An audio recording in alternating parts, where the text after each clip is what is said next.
పోలీసులు drunk and drive కార్యక్రమాలను నిర్వహించి చలాన్లు విధించడం, లైసెన్సులు రద్దు వంటి చర్యలను తీసుకుంటున్నారు.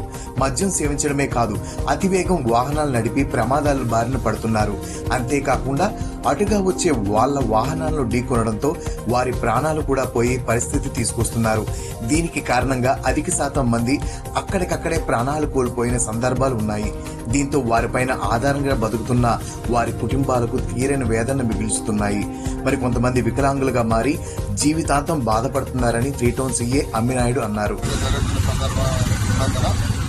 గౌరవ కమిషనర్ ఉత్తర్వుల మేరకు ప్రత్యేక స్వతంత్ర జరుగుతుంది. అందులో భాగంగానే ఇప్పుడు వారికొండల సెక్షన్లో మేము స్పెషల్ డ్రంక్ అండ్ డ్రైవ్ నిర్వహించాము.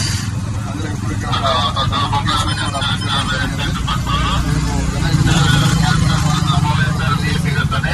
ఎవరు కూడా దయచేసి డ్రంక్ అండ్ డ్రైవ్ చేసి వెహికల్ నడపడం కానీ